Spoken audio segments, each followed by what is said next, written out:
Cal waves at you from the garden, then rises to his feet. It's almost comforting to see that. Despite everything, he's still the same old Cal who likes to play in the mud. Hey, Sol. He calls out to you. What's going on? Let's get out of here. Cal beams.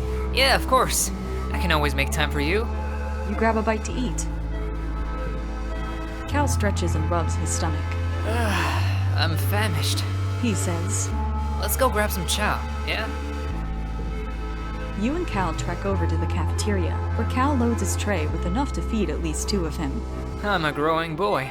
He says, indicating his plate. Working outside takes a lot out of ya. You spend an enjoyable lunch hour reconnecting with Cal, who's more than happy to tell you all about everything from crop rotations to who's kissing whom on the gardening crew. It's nice.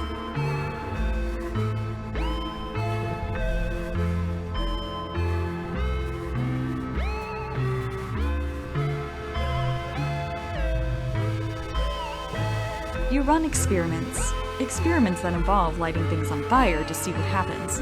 Who said doing science was for boring eggheads? This is great!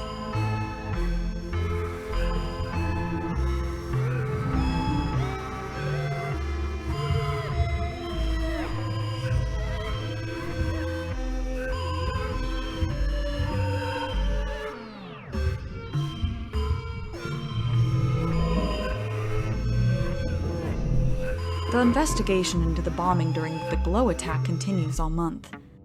Governor Lum and his goons can't find a way to pin it on any of the Stratos. And over time, people come to accept that Dis was probably the culprit. The rumor doesn't make anyone feel better, but it does take the heat off the others, including yourself. As usual for this time of year, your dreams have been more vibrant and invasive. You have trouble distinguishing dream from reality during the day, and you dread falling asleep at night. Huh? How did that hop-eye get into your bedroom? Follow it. You chase it out your balcony door and find yourself on a thick wooded path, the mushwood pressing in close on every side. The light is weird here, pink and glittering, casting teal shadows. The hop-eye disappears down a hole in the ground, and without thinking, you dive after it, squeezing your shoulders to fit through. You tumble into a cave, beautiful and surreal, shimmering with a light that seems to come from within. When you take a step forward, granules of pink sand crunch underfoot. The cave opens out to a forest that seems lifted from a fairy tale. The sunlight beams through breaks in the trees, illuminating a path of mushroom-ringed stepping stones that lead you to a small cottage. You spot the hop-eye hurrying further down the path. Follow the hop-eye. Past the cottage is a field dotted with hunched-over figures. You watch them tend to the crops with simple robotic motions, not caring as you tromp through their work. Their straw hats and overalls look tattered, and when you pass close to one, you realize they're not human at all. They're made of metal. Sightless glass eyes stare back at you, metal faces pockmarked with rust. The rasp of their terrible creaking floods your ears like a cloud of cicadas. The closest robot turns to you. Its glass eyes shine red and it grabs you by the wrist. Its grip is painful, bringing you to your knees in the loamy dirt. It pushes you down, planting you like a seed. The ground swallows you and you can't even cry out. You're falling. You land hard on solid ground, your breath whooshing from you. It's hot here, impossibly hot. The twin suns beat down on you, burning your skin on contact, and the air is almost painful to breathe. In all directions stretches a barren wasteland of dead trees, like bones puncturing the dry skin of the planet. You rise from the dusty, cracked earth and begin to walk, stumbling over the bones of unknown creatures. You don't know where you're walking, only that the horizon doesn't change. The red sky just stretches overhead, like a great heat pressing down on you. A great roar shakes you, and you turn to see a chimeric nightmare, a manticore. But with Governor Lum's face, he towers over you from a podium, his claws clacking and his tail thrashing as he proselytizes. "We primeval forests felling," he chants. We the rivers stemming, piercing deep the mines within. We the surface broad surveying, we the virgin soil upheaving. Overhead, the sky is streaked with smoke. You hear a rumbling in the distance. Run from the monstrous creature. You flee from the scene, feeling the memory of it cling to you as you push and claw your way through another reality. You stumble forwards into a dark, glowing forest. Blessedly cool air brushes your cheeks, thick with moisture and making your face wet as if you've been crying. The path winds upwards, flanked by humanoid figures carrying candles. Some are wearing robes, some armor, some lab coats and envirosuits, and formal wear. Some are elderly, and some barely 10 years old. All turn to look at you, and you realize with a jolt, they are you. Every single one of them is you. You see yourself reflected in their eyes as they gaze upon you dispassionately. A line of possibility stretching out as far as you can see. The hop eye crouches between the ranks and gazes solemnly out as you pass. You walk steadily upward, feeling their unflinching gaze follow you. Overhead, the wormhole hangs in the sky, like an overripe fruit, bending the heavy branch of space and time towards you. It's so close. You feel as if you could touch it. You stretch your hand out, seeking. You wake up. Milky, quiet sunlight pours through your window, flakes of bromide snow piling up against the glass. You feel as tired as when you went to bed. It's your birthday. You're 19 years old. Only one more year as a teenager.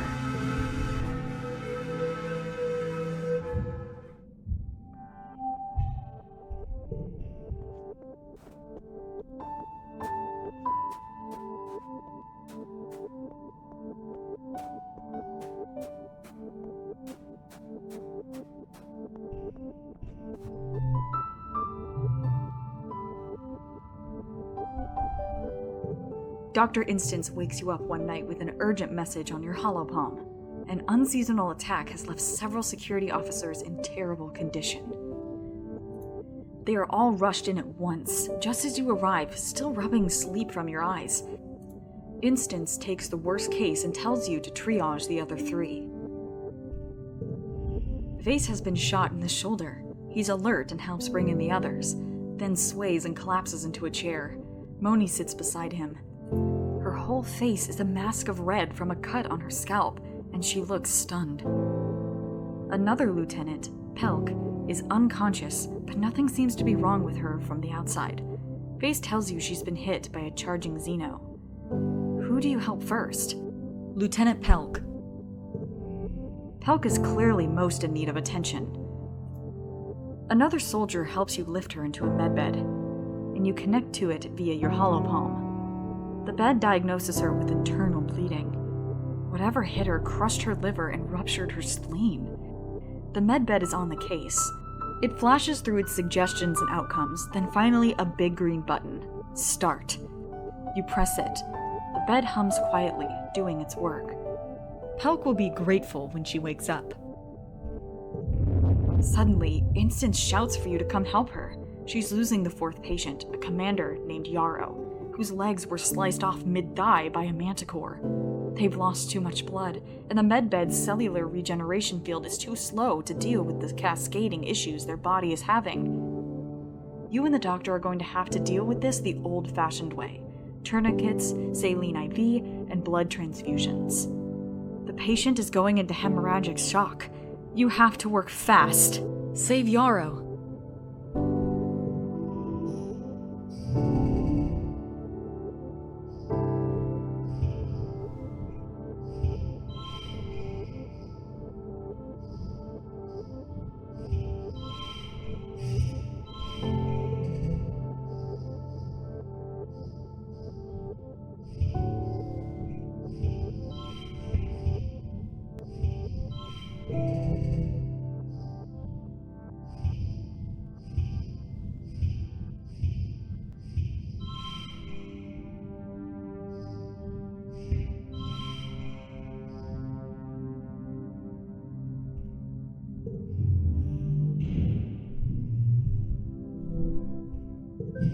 You get overwhelmed and fail to notice when Yara's blood pressure drops so low that their heart stops beating.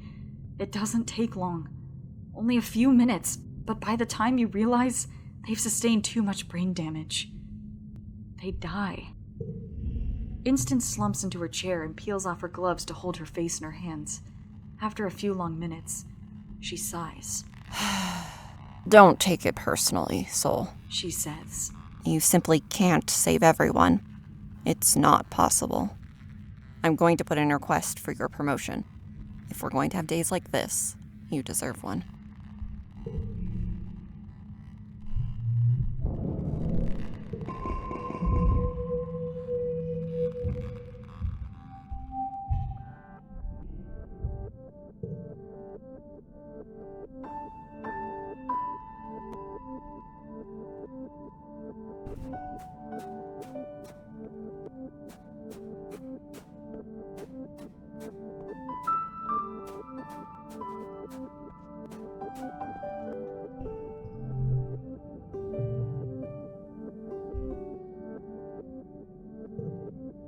Some Vertumnum bugs have moved into the garden. They're attracted to the smell of human sweat, apparently.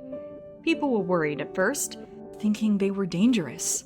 But it turns out they don't bite. They just scrape off a layer of dead skin. Now people are just vaguely grossed out, which is a lot better.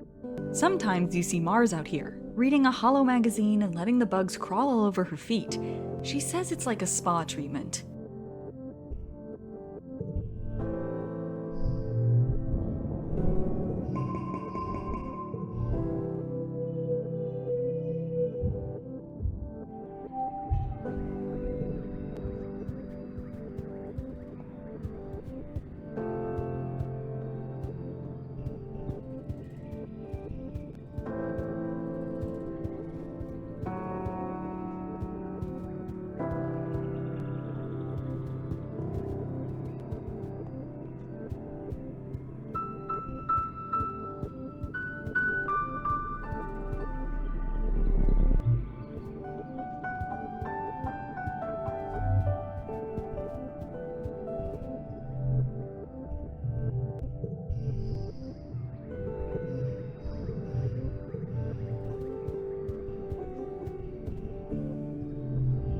Rex is as Rex always is, flitting around from task to task and not letting stress get to him. He gives you a jaunty wave as you approach. Hey, you soul! He calls out. Working hard or hardly working? He elbows you in the side, winking. Could use some more of the latter myself. I got you a present. Rex beams as you unveil his birthday cake. You remembered! He cheers. Thank you, thank you, thank you!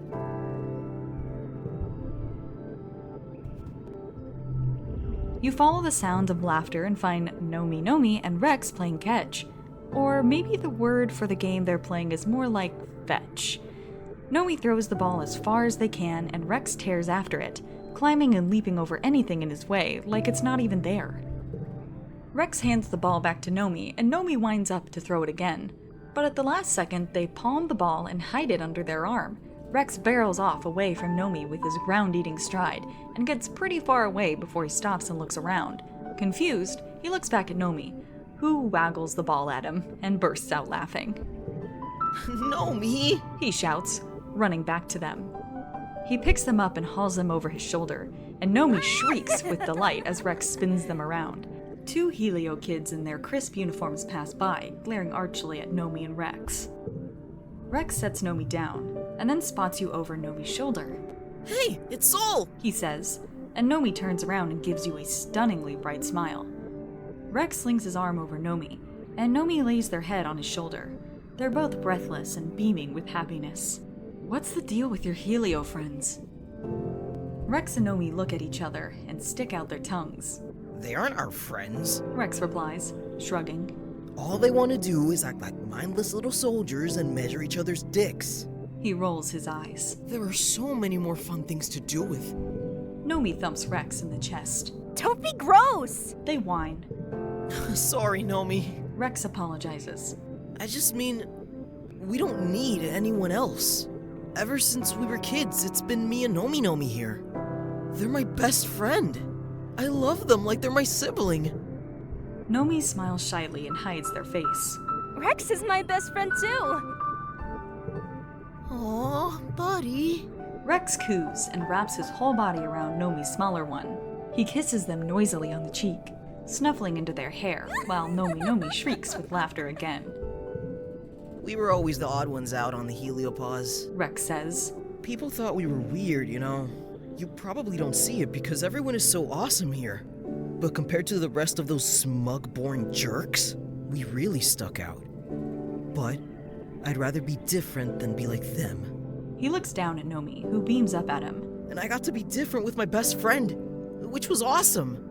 We just hung out together and had our own fun while everyone else trained to be proper little soldiers. Right, Nomi? Nomi frowns. Like Vase and all of his cronies. They say quietly. It wasn't all fun and games. Rex shushes Nomi and strokes his hand through their hair. I know. He says. But that's in the past. We don't have to grow up to be soldiers. We're here now, and there's so many more people to be friends with. He shoots you a smile. Like Sol. Yeah, I'm your friend. Rex smiles and holds his other arm out to you. Group hug! Rex gives really good hugs, and Nomi's no slouch either.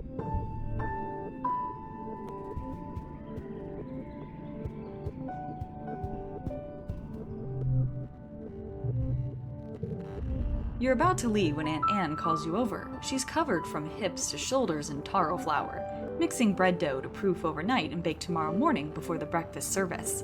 Sol, I have a favor to ask of you. She says, dusting off her hands. There's a spice I've been meaning to ask the foragers to bring back for me, from the Valley of Vertigo. But Utopia is moving them somewhere else next week. They brought back some once, and it has such an intriguing flavor. She looks eager. But it's rare. Would you mind looking for more the next time you're out foraging? Of course, Auntie. She beams and pinches your cheek. That's my brave little one. She coos. Thank you.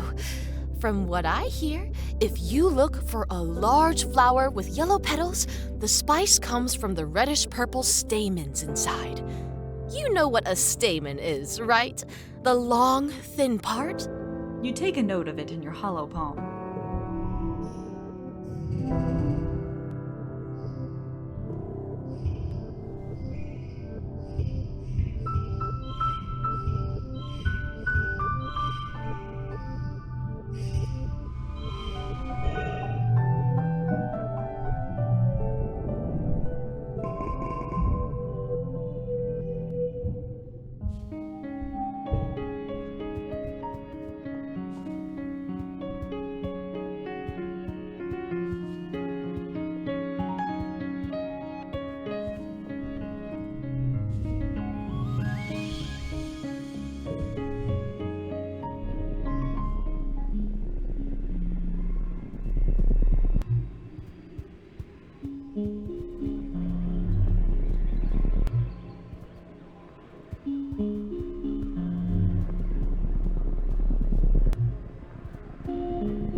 You come across not just one Vriki, but a whole swarm of them, mostly just baby ones about the size of your head.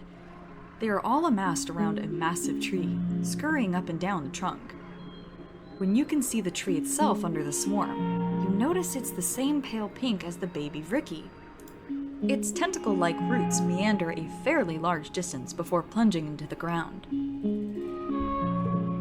When the Vriki sees you approach, they get agitated, and they look hungry. Definitely hungry.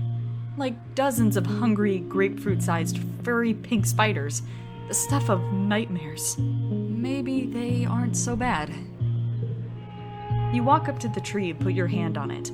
The baby Vriki swarm around the tree trunk, very upset with you. But they calm down when they see you aren't doing anything. There's an unmistakable thrum of life under your hand. Not just from the proximity of the baby Vriki, but from the tree itself. It's warm and leathery, and you can feel something like a pulse. It's alive? It seems as if this tree is itself a Vriki. just in a different phase of its life cycle. Does that mean the little clusters of fruit in its branches are Vricky eggs? Or maybe cocoons? There's so much you don't know, but you do know that this nursery tree is a special place. There's nothing to forage here, though these ravenous youngsters have stripped everything edible from a wide radius. You move on.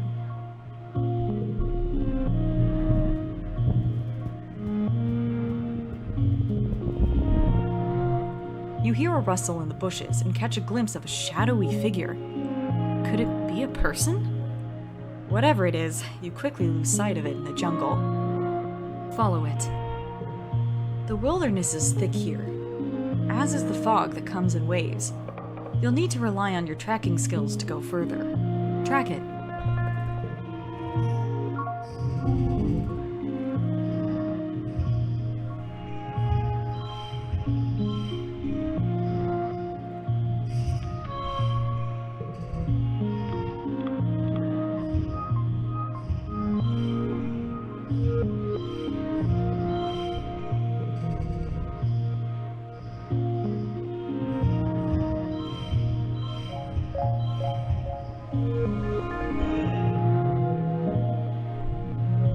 Looking for a person, so it's a surprise when you come face to face with a weird-looking creature.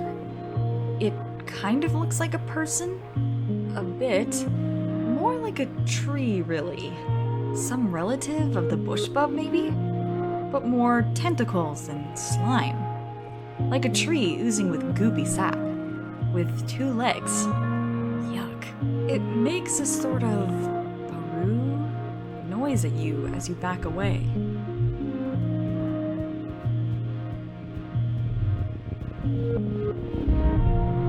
An absolutely enormous tree forms part of the path here. Its roots cut natural stairs into the path, and its magnificent canopy of large, flat leaves completely blocks out the sky. They arch overhead, almost to the ground on the other side. In the tunnel, it is dark and gloomy, unseasonably cold and filled with the whispering of leaves. You get the sense that something is aware of your presence. Whisper back.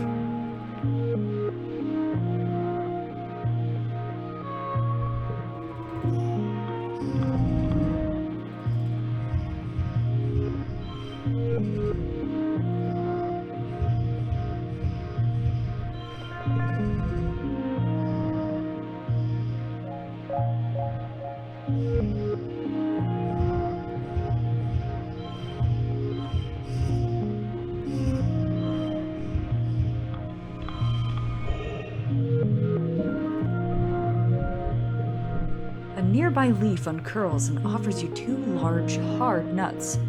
You feel a sense of peace and cooperation wash over you, like you and the tree have an understanding. Eat one, plant the other. You crack one of the nuts and eat the meat inside. It's bitter, but tasty. You take the other one to a clearing about an hour away and plant the second nut. Good luck, haunted tree.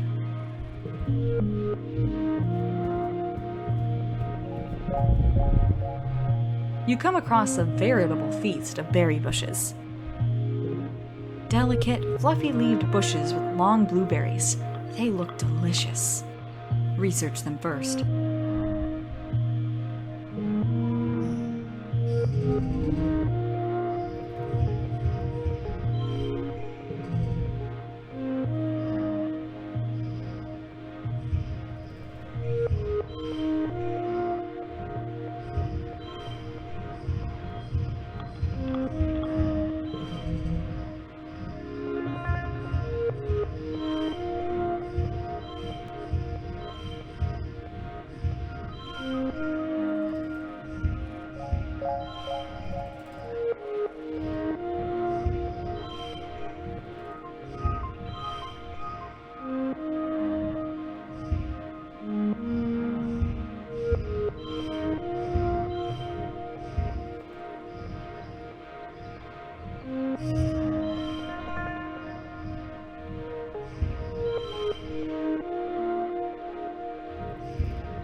Berries? Come on, there's like 50 different species alone. You scroll through the Holopedia for a few minutes, but you can't find anything that looks like this particular species. Harvest them. You harvest the blueberries by the handful, filling your basket. When you bring them back to Utopia, she cheers. These are her favorite. Here, sweets. She says, tossing you a berry. Have one. They are delicious.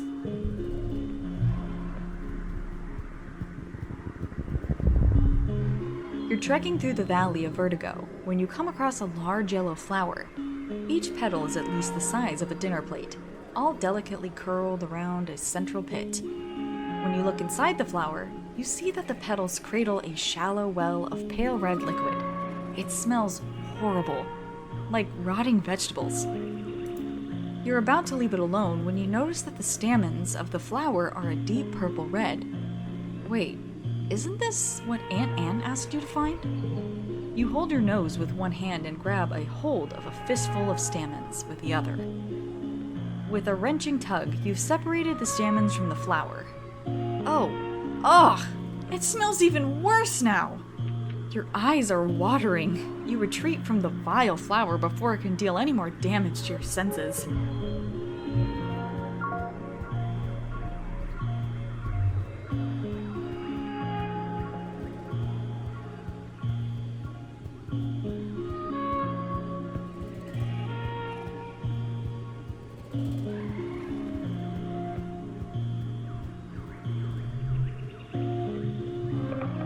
Go home. Are you sure? This will end the month. Go home.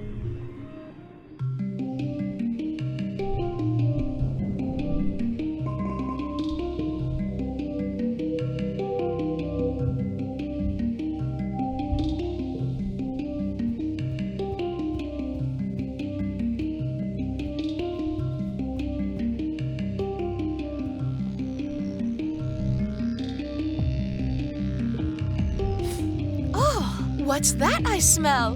Aunt Anne asks, poking at your bag. Did you find that spice flower in the Valley of Vertigo? Yes. You present the plant parts from the Valley of Vertigo to Aunt Anne. Oh, wonderful!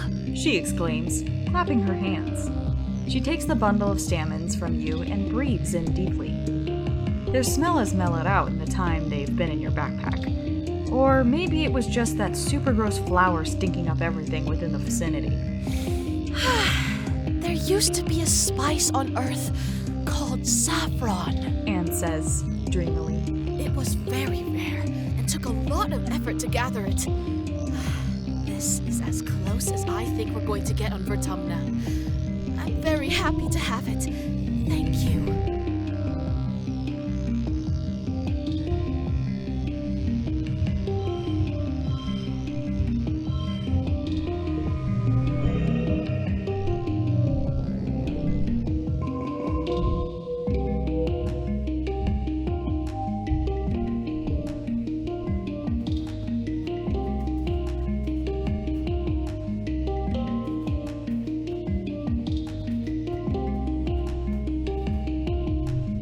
Shoots you a small smile as you approach. There's still a lot to do before sundown, but if you need me, I'm here. Here, I got something for you. Cool, thanks. Moni says, taking the egg. I guess it is my birthday this week. I kinda forgot.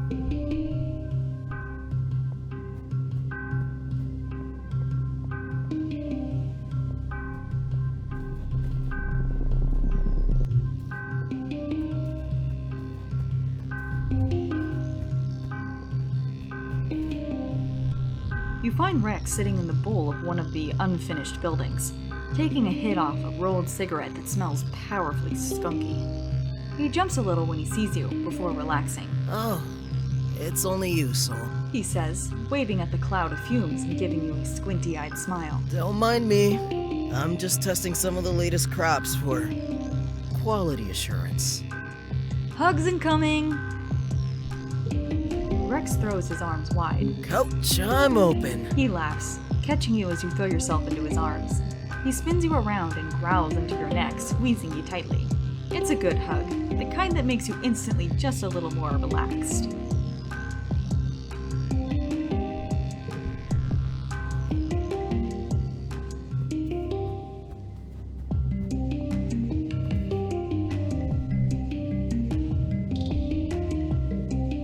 parents and the other colonists who were born on Earth didn't really expect to find identifiable mushrooms, plants, and animals on Vertumna. They were expecting something a little more alien.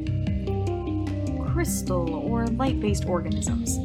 For example, relying on entirely different chemical processes than the carbon-based lifeforms of Earth. Not like anyone's complaining, though. A breathable atmosphere is pretty great.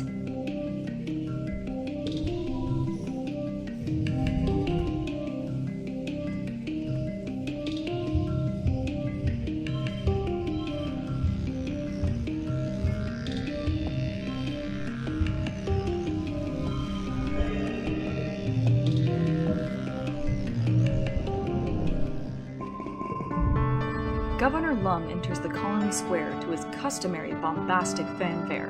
Brass band, red carpet, banners with the Heliopause logo snapping in the hot dust breeze. It's inspiring. The governor gets his usual tithe of applause from die-hard soldiers, but it's obvious how tired and fearful everyone has become in service to his war. You catch Marz's attention as she rolls her eyes and makes a gagging motion. Cal looks sullen and withdrawn, refusing along with the rest of Geoponics to give Lum any applause. The governor raises his hand for silence, though it's largely unnecessary.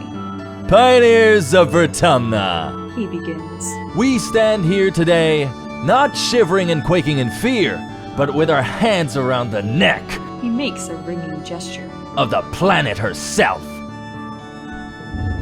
Before he can continue, Marz leaps from her seat and runs to the front of the stage. A ripple of fear goes through the crowd. You all remember what happened to Utopia last year. It doesn't have to be like this. She cries, speaking to the crowd. We don't have to listen to him. He's just a bully with a gun, like the ones we left behind on Earth. Watch it in delight. She turns to the council. Why are you just sitting there? Come on, aren't you going to do anything? The council look at each other. Rhett seems unmoved, and Utopia shrinks into herself, holding her hand to her chest. Aunt Anne looks concerned, but fearful of Lum. Instance is grim, and Seek just waits to see what happens. Only Cal looks enthusiastic, but as the youngest member of the council, he's outmatched. Lum gestures sharply to his guards, and Marz is seized and taken out of sight. In the uncomfortable silence that follows, the governor strides to the front of the stage and looks down on the crowd. As I was saying, you can trust me to lead this colony, and humanity, into a new era. He says. An era of peace and prosperity, where we no longer need to fear the creatures that come out in the night. He raises his fist to the sky. This planet is rich. He cries. It is the Earth we were promised, unscarred by mistakes of our forefathers. Here we will become what humanity has always strived to become, caretakers of a new garden, children of a new Earth. People cheer, spurred on by Lum's display of dominance. Lum looks upon the crowd with pride. Pioneers, we're so close. He says. Soon, this planet will be ours, and all her riches and wonders with it. But first, he continues, we need to adapt to the harsh realities of our current world. He gestures at the council. I know you all love your council, but it's time we thought about the future. We need to guard the colony leadership. He says this with some disdain. Against sudden upheavals, deaths, imprisonment, and the like, I've decided to instate a second position for each seat on council. He announces. Lum explains that every council member will take an official second in command. Seconds will be trained in the running of the department and will be ready to take over the department should the worst happen during an attack. The council looks concerned. Is this how Lum begins to cycle out the colonial government? With a veneer of legitimacy? Applicants must have spent a minimum amount of time in that department and will be judged by the council based on their relevant skills, though Lum will likely argue hard for his Helio appointees. You scribble your name on the ballot for Second Cultivator. Cal gives you a big nervous smile and a thumbs up as you write your name on the ballot. He never wanted to be head of geoponics, and he'll be grateful for your help. The council discusses all the nominees at length. Then, you win! You're second cultivator now. Cal looks relieved, and he gives you a hug that takes you right off your feet. Now you can help me. This is so stressful. You hope you can actually do this. You wish your parents were here to see this. When the voting is concluded, Seek announces the names of those newly appointed seconds. The crowd cheers for you when Seek reads out your name as second cultivator. You don't recognize the Helio appointed as second administrator. Must be one of Lum's people. Vase is appointed to second security officer under Rhett. He gives a little speech essentially congratulating himself and promising to single-handedly win this war. Tangent stands proudly in her rightful place at Chief Engineer Instance's side as her second. The steward of the Heliopause joins Aunt Anne as her much-needed second steward. There's a lot of babies in the colony now, and someone has to help take care of them. A Helio soldier you don't recognize is appointed as Utopia's second, much to her dismay. After the politicking is over, the crowd adjourns to the feast tables and eventually the dance floor. The sun sets on the long day, the heat breaks, and the party continues well into the night. After the festivities, it's straight back to work as usual. Everyone complains. You usually get at least a few days off after Vertumnalia, but Lum reminds the colony that it's only a few short months before the next attack. Your dreams begin to increase in intensity as the wormhole draws closer to the planet, filled with terrifying and confusing visions. A feeling of urgency dogs your steps, like you're running out of time.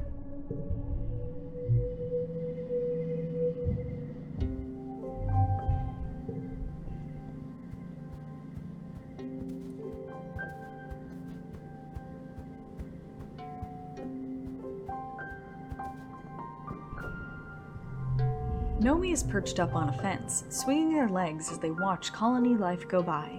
Hey, Soul. They say with a wave. Sometimes it's nice to just sit and take a break. They pat the fence beside them, and you haul yourself up. How you hanging in there? Nomi asks. Me? I'm doing okay. I think other people have it way worse. So I just try to keep it light. I have a present for you.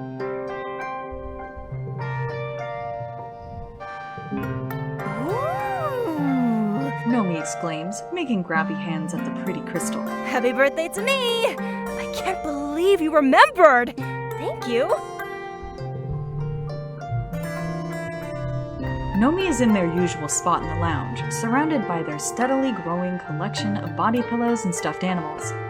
They're curled up with their arms around a giant plushy creature, and seem to be scrolling listlessly through the movies available in the Colony Media archive. You okay?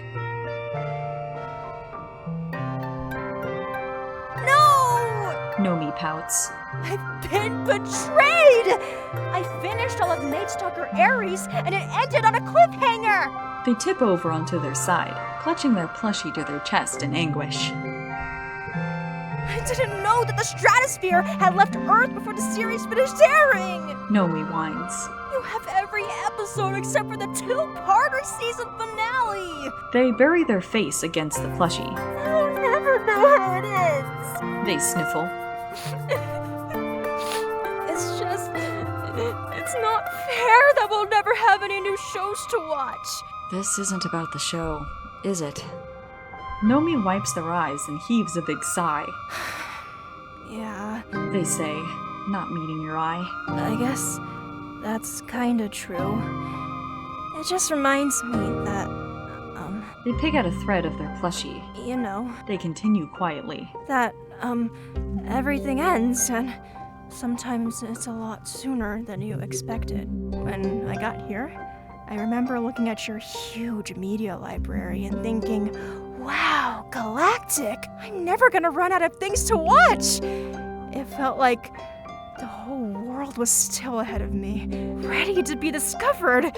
A new planet, new people, a new life. Nomi digs their fingers into their plushie. Now it feels like everything's just on fire all the time, and everyone is always on my case about how I need to grow up. What's so bad about being innocent? Why does everything have to be so grim all the time? They wipe their eyes again. angrily. And I don't get any more episodes of this stupid show I like. It's not fair. I get that. It's hard. Nomi nods, their chin wobbling as they try to keep it together. Yeah. They say, tipping their head up to the ceiling and trying to put on a brave smile. Thanks for getting it, Sol.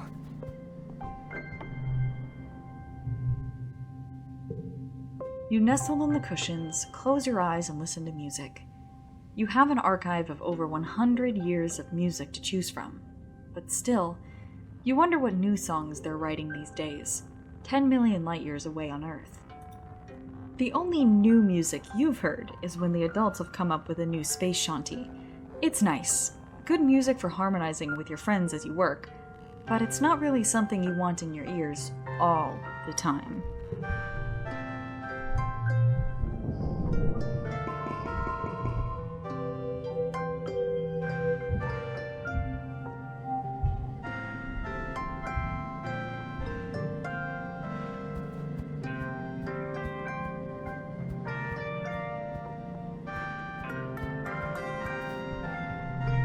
You find Cal behind the garden shed, kneeling down and peering under a tarped-up old watering pot.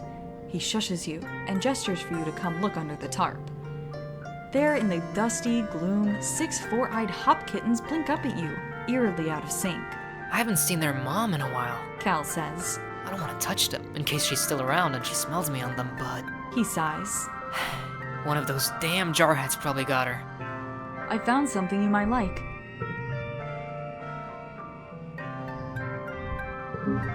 Cal gasps. My favorite food! And on my birthday, too? He makes grabby hands at the cake and takes a big huff of the pleasant sugary smell as his eyes slip closed in sheer pleasure. Wow, Sol. He breathes. You're really the best of the best. Here, you have a piece too. Let the icing melt in your mouth and let all your worries melt away with it. Cal is standing in the middle of the garden, looking out towards the wall with a critical eye. Almost 9 years here, and we still haven't figured it all out. He says, then sighs. I tried, Sol. I really did. I still think there's hope for peace with the aliens. I just wish other people thought so too. Let's get out of here. Cal beams. Yeah, of course. I can always make time for you. Back to your quarters. Cal reaches over his head and stretches, and you hear all the bones in his back pop.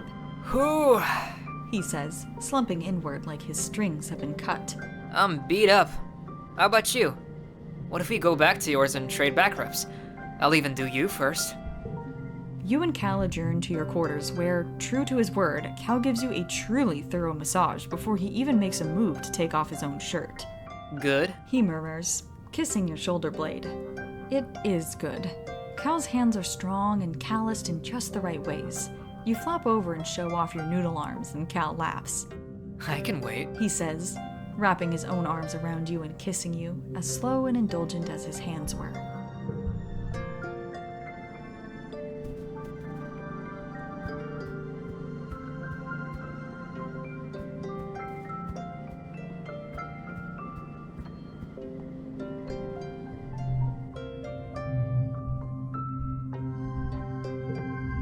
You're working in the med bay when Tang strolls in, heads straight to the medicine cabinet and pulls out 2 containers. She studies them critically.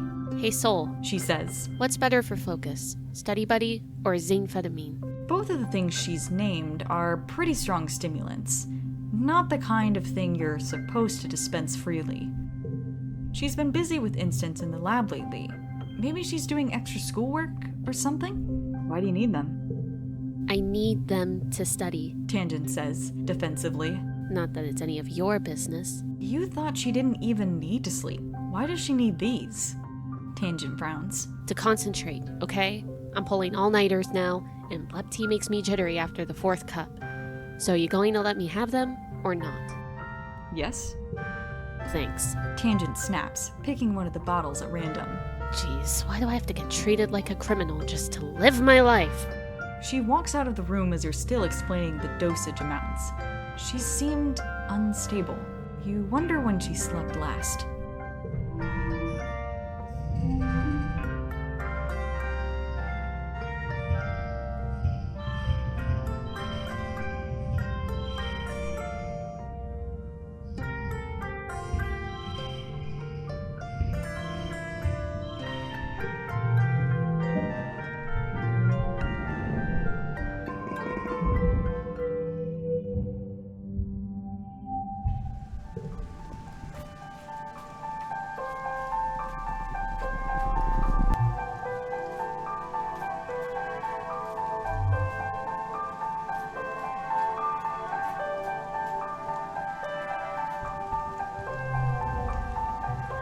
Hugs incoming, Aw, yeah! Rex exclaims, wrapping you in a strong bear hug.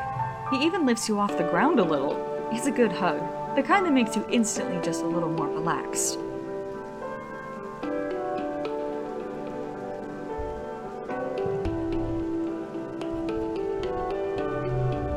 Marz squints up at the sky. I suppose it's better than being cooped up on a spaceship. She says, begrudgingly.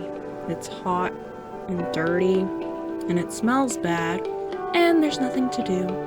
Why, if it weren't for the constant risk we'll all die, it would be paradise. She sighs, and her shoulders droop. Ugh. I hate this place. I found something you might like.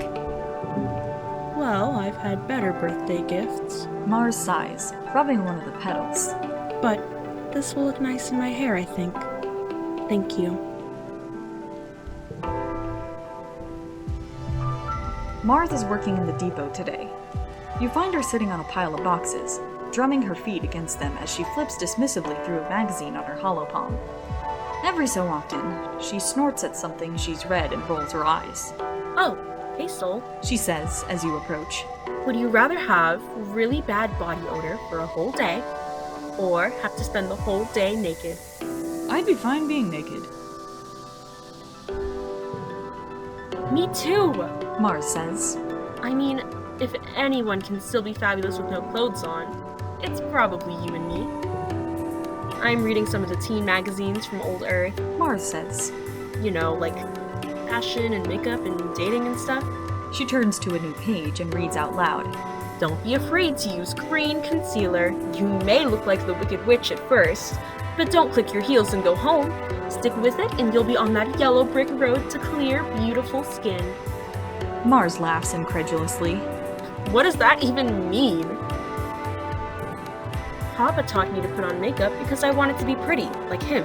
Marz says. But it was never like, cover up your blemishes, make your nose smaller, hide your skunky pores. And that's all they ever talk about in these things. And it's like, was Earth fashion really about making everyone look as small as possible? What was wrong with them? Marz gestures to herself. I was the biggest kid the whole time we were growing up, and I've always been gorgeous, and that's not just my genetic enhancement talking. Sometimes I think they should have just made everyone unable to feel shame. Marz says. Like, all these magazines talk about is how to fix your flaws or act different so people will like you. It's such a waste of time. Marz tosses her hair over her shoulder. If people don't like me, they can flick off.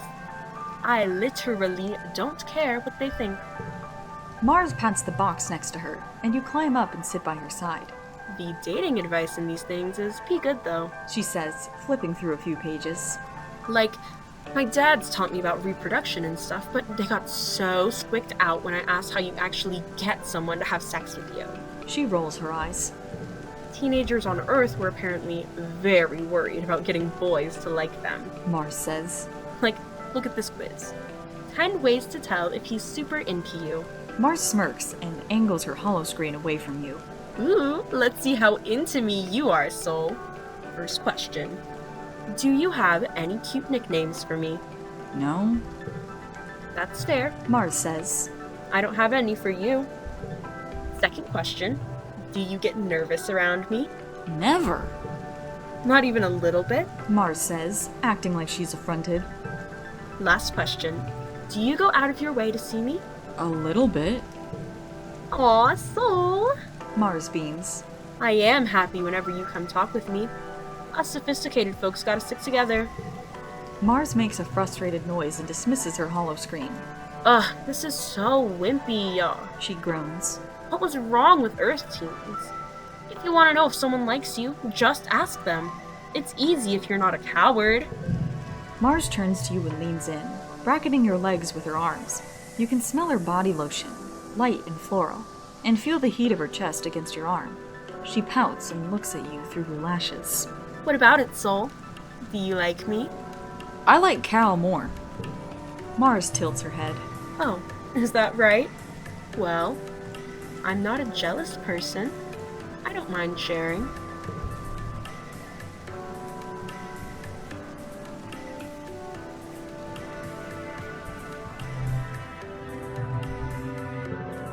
often stops by the kitchens to sneak a kiss and a snack. You guess that's one of the benefits of dating someone who works in the kitchen.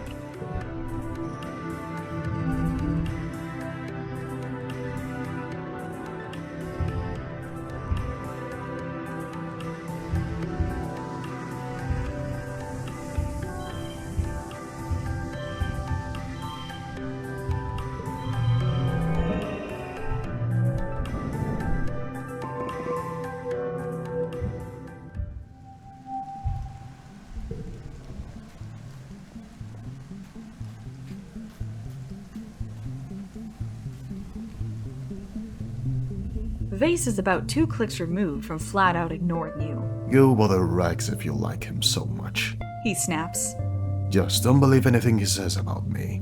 You don't know the whole story. And he'll lie to anyone to make himself look good. Here, I have something for you. Vase cracks a small smile when he sees your gift. Birthday cake. He asks incredulously. Do you think I'm a child? Am I supposed to blow the candles and make a wish now? You arrive outside the garrison just as you spy a small unit of young Helio trainees finishing their daily run around the colony. Vase is easily in the lead. You swing yourself up onto the fence and watch as the group breaks up into pairs for the next drill. As unit leader, Vase goes around and corrects everyone's form and checks in on them, before he spots you and trots over.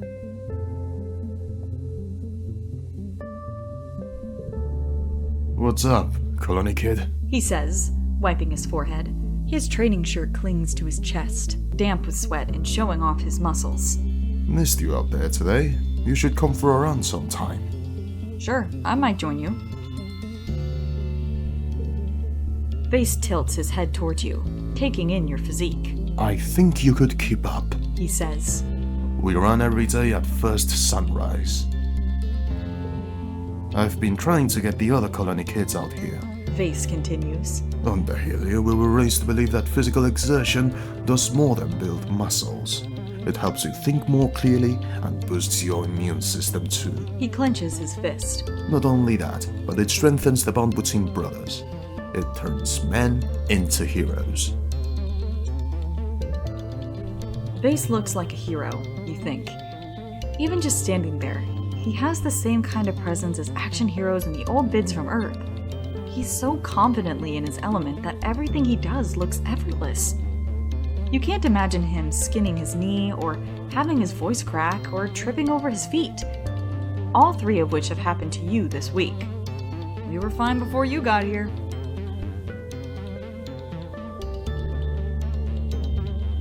Vase raises his eyebrows at you, unimpressed. Sorry, what? How many colonists have you buried? If that's fine, I'd hate to see what you consider not fine.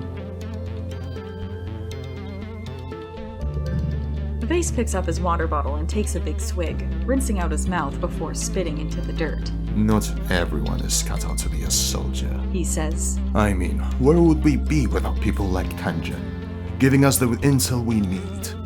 He shrugs. Anemone's pretty cool. She's got the right idea. And that Cole guy, he's got the muscle, but... Vase shakes his head with a snort. Honestly, you all lack the discipline.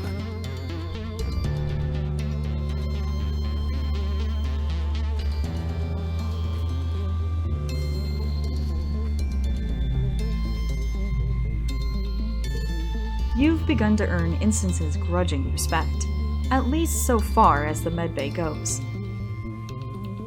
You think she's just grateful that someone else has to deal with the colony's constant minor medicinal annoyances. You've learned a lot about her, in snippets here and there. You know she's never had any kids. She's never even donated genetic material to make kids. In fact, she seems put off by the prospect.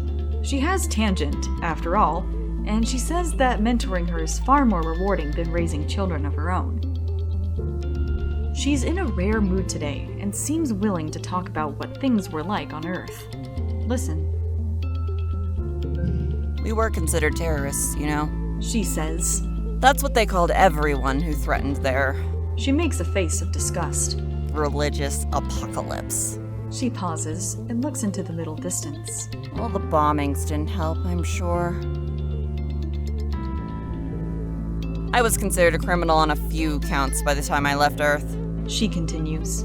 I believed in genetic enhancements for all humanity, but our conservative nation forbade it. Only the richest could travel to other countries to have it done in secret. I still might have got by, except for my gender. In the Vertumna group, I was raised equal to other children, in a free-thinking community. But outside it, let's just say they weren't tolerant of female scientists in my part of the world. Especially ones researching illegal gene therapies. All I wanted to do was unshackle people from the bonds of their genetic heritage. She sighs. But people loved their shitty, stupid genes. Valued their DNA like it somehow defined who they were, more than their own actions. We didn't have families in the Vertumna group compound. She says. That was the point. Break the bonds of genetics so we could see the one that we have with all humanity. I agree. Blood doesn't define us. Instance nods. If we've taught you anything, I hope it's that. I was 28 when I left Earth on the stratospheric. She says. I'm colony-born, but they sent me out to get an education and ultimately to access the technology we needed to leave. Your mother was the rebel. I was the plant. She says fondly. By the time we were ready to launch, I had 2 degrees in genetic engineering and a list of enemies as long as my arm. They had to take me with them, even though I wouldn't raise space babies for the colony. I knew how the damn tech worked. Wait, were you a super spy? No. She laughs. No, I never claimed to be anything other than what I was. But you can get away with a lot if people think you're smart enough. Do you ever think about how we have all this technology? She says, indicating the medbeds. Genetic engineering, medbeds, congruence, these are unbelievably important, priceless pieces of technology, restricted to only the most wealthy and connected corporations on Earth. The kind of corporations to which I had access. Someone had to acquire them. She continues. Too bad the Helios are just as stuck here as we are. She says, not sounding upset in the least. I bet they'd love to cart me back to their corporate overlords in chains.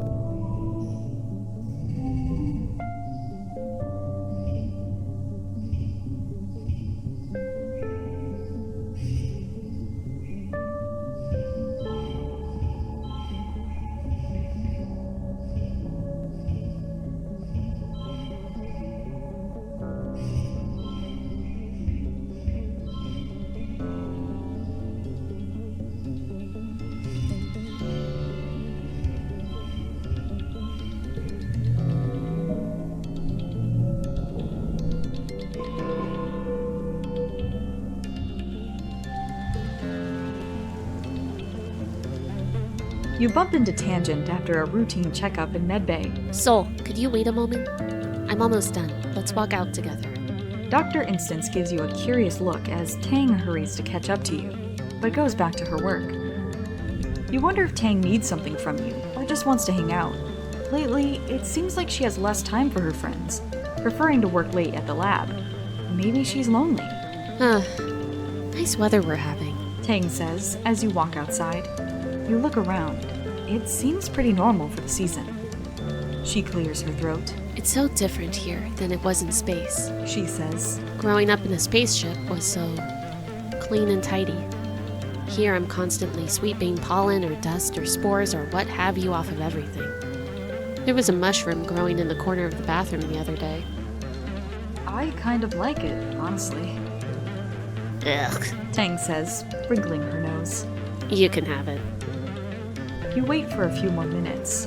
Tang clearly has something on her mind, so you let her sit with it until she finally steels herself. I'm not very good at this sort of thing, she says slowly.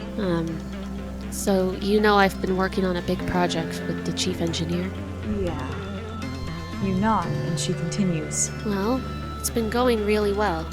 I think we're finally over the last hurdle now.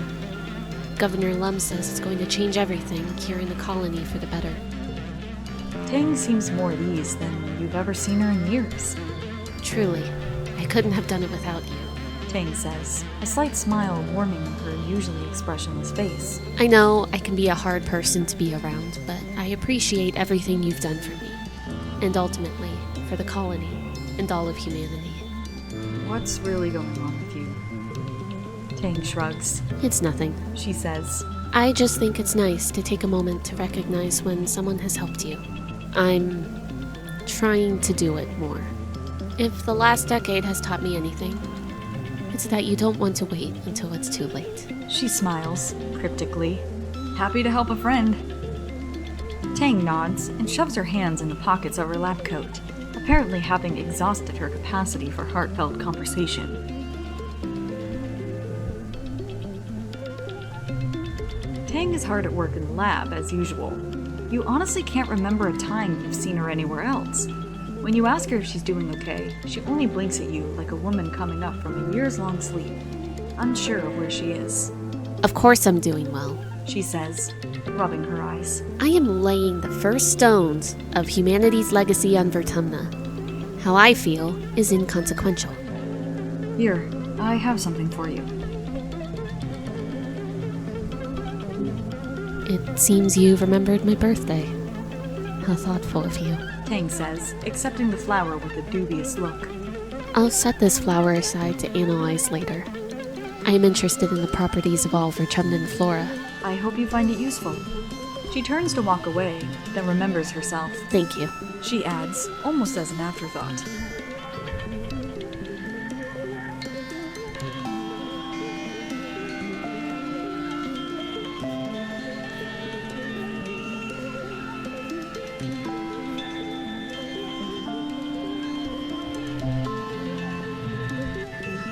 One of your experiments goes a little wild, and Congruence has to slam up the safety containment controls to lock you inside the lab. Scary. Luckily, it's a false alarm. Just some weird spores you accidentally unleash when you cut into a seed pod. You analyze them and determine that they don't pose a risk to the rest of geoponics.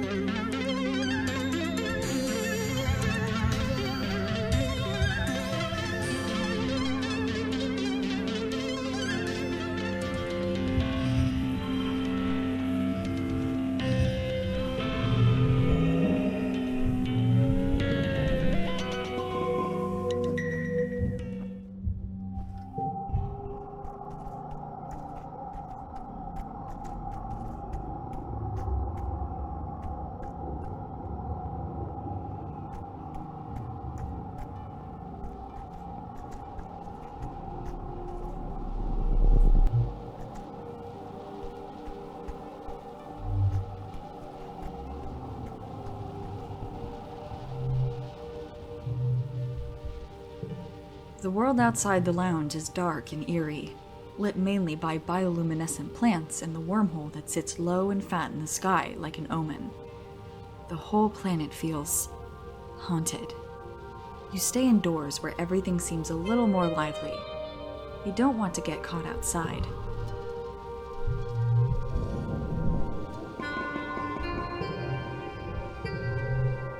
Knowing the attack is coming, as it always comes in glow, does nothing to calm your nerves. There's only so long you can handle doing nothing, pretending like everything is going to be fine.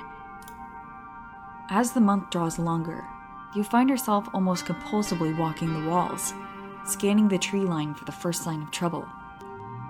You're there when you see them, dark on dark shapes coming out of the forest, perfectly silent. You watch with the lookouts as more and more figures amass at the forest's edge.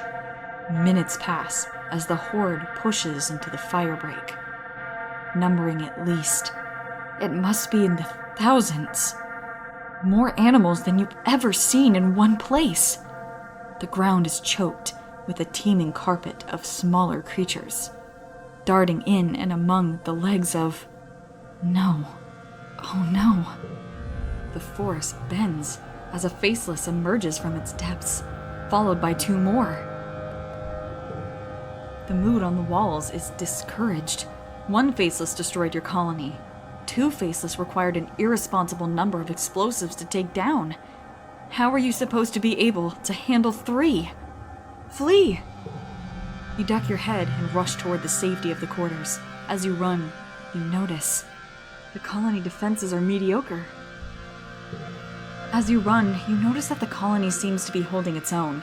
Nothing has breached the walls yet, and it seems that the tide of monsters emerging from the trees has slowed. The colony looks evenly matched. The battle's not in the bag, but so long as the defenses hold, things look hopeful. You're descending from the walls when you are thrown to the ground by a tremendous rumble. A few meters in front of you, something tunnels toward you through the mud. You have the impression of something long and dark that cuts through the ground like a shark through water. You scramble to your feet, but it cuts off your path, forcing you towards a geoponics outbuilding. It's a storage shed, mostly empty besides bales of hay used as float cow feed. It's dimly lit, but you think you see another door at the far end. The creature advances, throwing up rocks and chunks of dirt as it tunnels closer. Avoid it! You dive through the doorway, hoping that a tunneling creature couldn't follow. It stops on the threshold and pokes a long black snout of the dirt, sniffing. You sniff too. Is that smoke? You look up at the thatched roof and realize the building you're in is on fire! The dry thatch roof quickly ignites and rains flaming debris down on your head, filling the room with toxic smoke. The ashy heat is intense. You can feel it ripping the moisture from your lungs with every breath. You rush for the rear door, but the fire moves so fast. You're trapped as the roof beam collapses in front of you. You hear a cracking noise. Then, just pain. And a noise like a bell. The world goes dark. You wake to chaos. A confusion of light, heat, and smoke. Fire! Your head is pounding. You must have hit it and blacked out, but you aren't sure how you got here, or what on Vertumna is happening. There's something important you need to remember.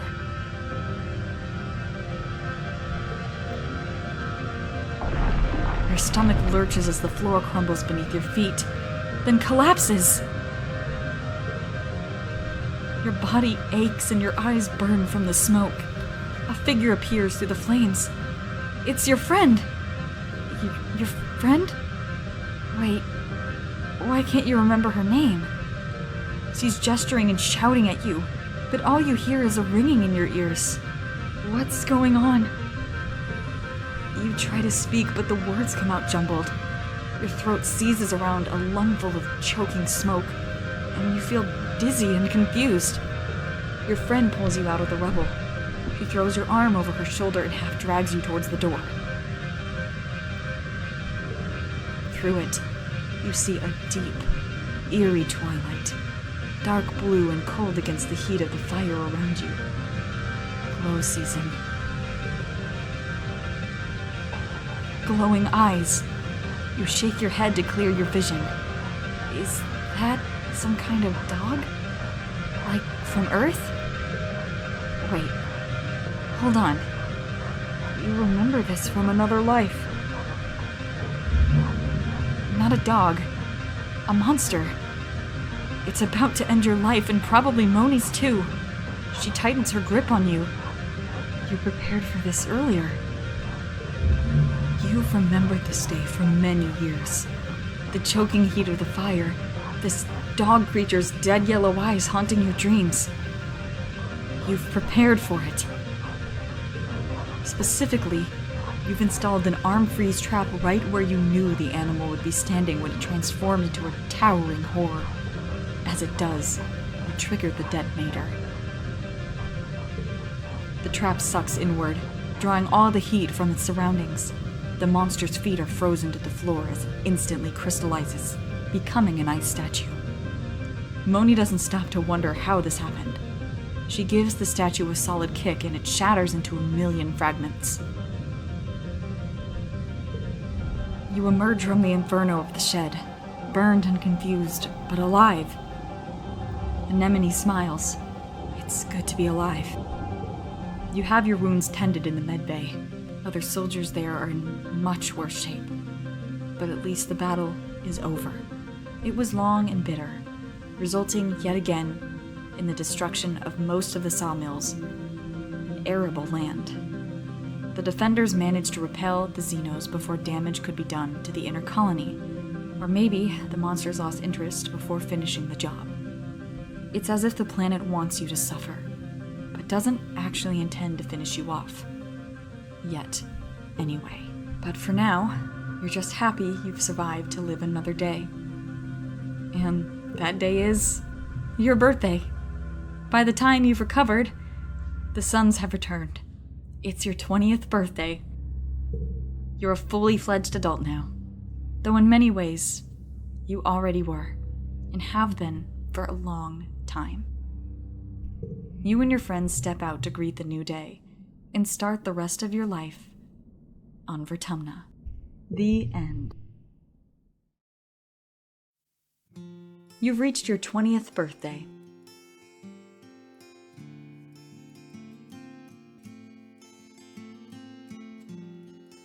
Botanist.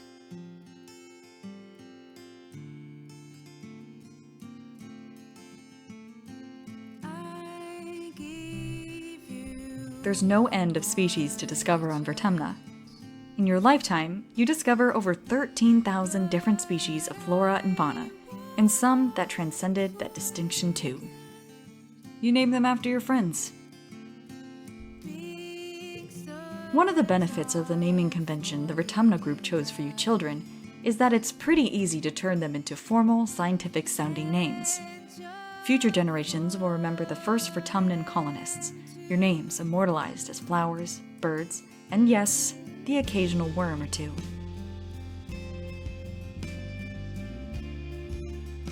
Cal gratefully lets you replace him as chief cultivator.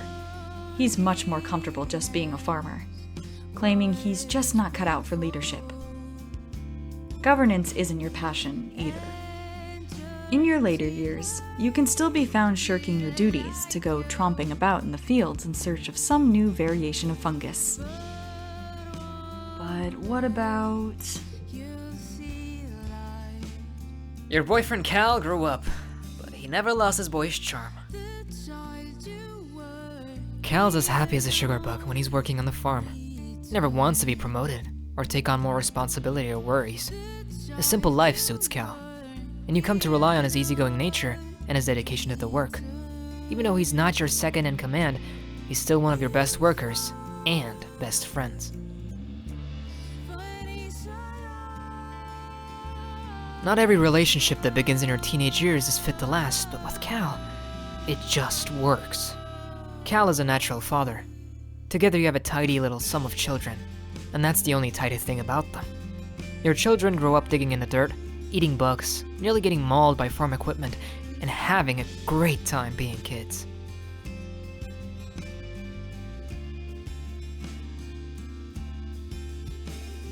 Socks just keeps getting bigger, and it seems she might live to be hundreds of years old.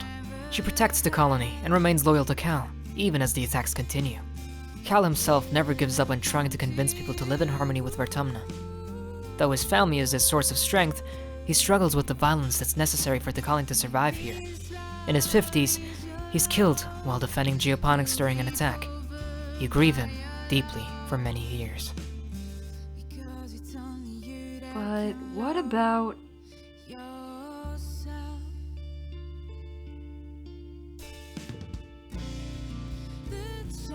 Chief Engineer Tangent has a nice ring to it. It always seemed like Tangent's life was laid out for her. Work hard, discover amazing things, and eventually replace Instance as Chief Engineer. However, after only a year on the council, Tangent surprises everyone by stepping down. At first, she's happy tinkering with her own research, passion projects that she'd had to put aside when she was working in the lab under Instance. Things of little interest to the colony. Gradually, though, you notice that something is wrong. Her quarters, once so pristine due to the lack of use, are jammed full of experiments. She takes her meals in her room, and often disappears from the laboratory for days at a time. Any polite questions about her independent research are met with either wild-eyed silence or an incomprehensible jumble of half-formed hypotheses and streams of consciousness. Even Instance finds her bizarre enthusiasm impenetrable. She spends more and more time alone with her experiments. People begin to worry. And then, she just stops. Everything. Her experiments languish. Tangent languishes. As her friend, you're allowed access to her inner sanctum. Her quarters, now completely in disarray and reeking of rotten organics, where you find her still in bed more often than not. Sometimes she's sleeping, but most often she just lies there, trapped in a nightmarish waking state by her hypercharged metabolism. You hold her hand and talk about nothing, slowly uncovering her obsessions with Dis's fate. Grief manifests at strange times, often requiring years to fully process. Though Tangent chose to leave the lab, you help her realize that without that structure in her life, she's clearly struggling with having to deal with a lifetime of grief all at once. She's burned out, plain and simple. With your help, she manages to recover, but she's haunted for the rest of her life by the unanswered question: what happened to Dis? Her love life remains fairly private, though she's not as frigid as she always claimed. You hear from the colony gossips that she carries on with a string of casual relationships, mostly with other scientists, mostly women. Just like Instance, Tangent never donates genetic material to the next generation. She pretends not to care when people say it's such a shame that her tremendous intellect won't be passed on, citing that intelligence is just as much nurture than nature. But you know the truth. She's terrified to pass on her family's mental illnesses to anyone else. Unfortunately, even with genetic alteration, the human body was not made to withstand long periods without sleep. And Tangent's willful negligence in taking care of herself certainly doesn't help. She develops a heart condition in her early 60s that outpaces the healing capacity of the medbeds, and it eventually takes her life. But what about... Strong and true Moni sticks by your side, one of your most trusted friends. She may be friendly towards all, but few people really know her like you do. Everyone is surprised when she retires from active duty. She trained so hard, what could possibly have convinced her to give up her passions? It all becomes clear when she and Vase announce her pregnancy a few weeks later. Vase, and now Moni apparently, are big proponents of what they call a balanced family, with Vase protecting the home from the outside and Moni raising it up from within. It's strange to see such a stubborn girl act so docile and doting, but she seems determined to make it work, and her mom is overjoyed to see Moni following in her footsteps. However, as the years pass, you begin to see cracks form in Moni's happy household. Vase's overbearing nature really leaps out when he has her trapped with 3 of his kids under their roof, insisting he doesn't want his kids to be raised in some hippie creche like Moni was. Eventually, their relationship takes a turn for the worst. Moni shows her physical wounds on her skin, but it's harder to see the emotional ones. When she flees to your quarters late one night with bruises, you welcome her in and give her all the support you wish you could have given her all those long years she couldn't see. The children are raised in the creche, though Moni doesn't go back to defense. Instead, she starts up the sports ball teams again, finding her joy in teaching the next generation of athletes like Tom taught her. Despite her scars, Moni lives a long, happy life, becoming something of a cool aunt figure to everyone who crosses her sports ball pitch. But what about... Your parents never got to see their colony through, but you live on their stead. They'll always be with you, in the ground you walk on, in the trees that give you shade, and in the cycle of life that sustains you. And in my later years, the days turn to months, eventually becoming years, then decades. Before you know it, you're old. Life is tough, but rewarding. For Tummin continues to challenge you and your loved ones. The attacks continue every year, getting harder and harder to withstand. And not just that, but droughts, earthquakes, diseases, storms, pestilence, and more. Some years you worry that the colony and humanity will be wiped off the map for good, but humans are good at surviving. The adversity strengthens your resolve. You mourn your dead, celebrate your births, and keep adapting to whatever the planet throws at you. This is your home, for better or worse. You do what you can to make it a good one. Eventually, death comes to you, as it does to everyone. In the moment of your death, as your brain cells fizzle out one by one and shut down forever, a vision swims in your mind's eye. Is that a person? They seem so familiar. You feel like you know them so well. Oh, it's you. Only ancient. Their arms are covered with so many data bands, so many lifetimes of knowledge. The ancient you speaks without moving their mouth, not in words, but in something like pictures. Still, you understand. They smile. We had a good life, don't you think? But there are so many possibilities, and this was only one of them. I could have done better. There was a girl. We were young together. Tammy, with the cotton candy hair. Such a shame to see a life snuffed out so young. They give you a look, as if to say you were somehow responsible for this. Wait, were you?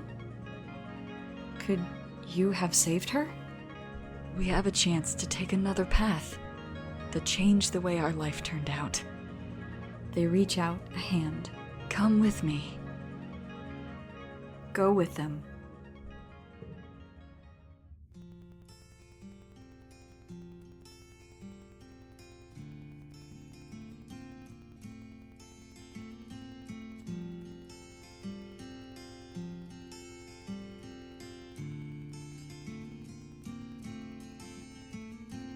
I give you one more chance,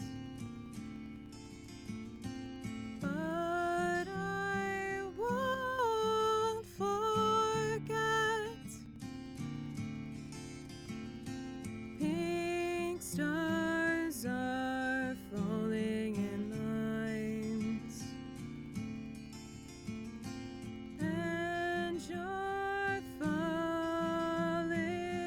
too.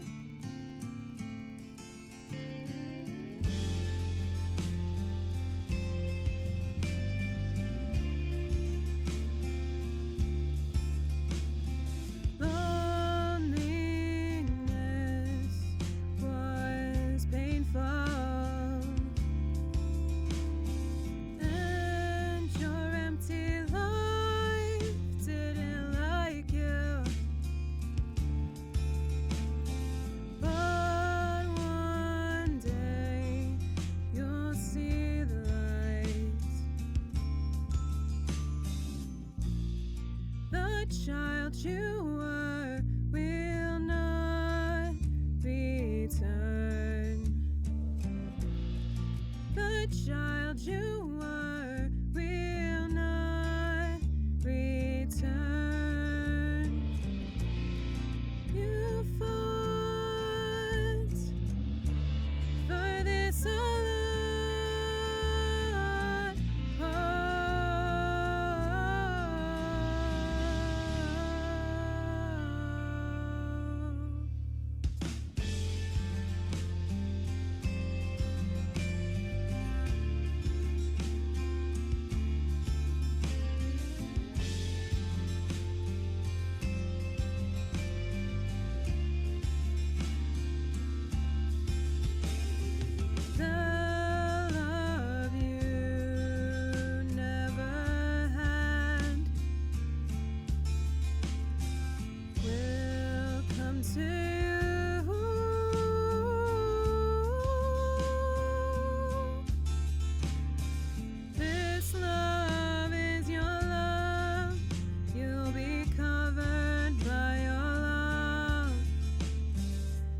'cause it's only you that can love yourself.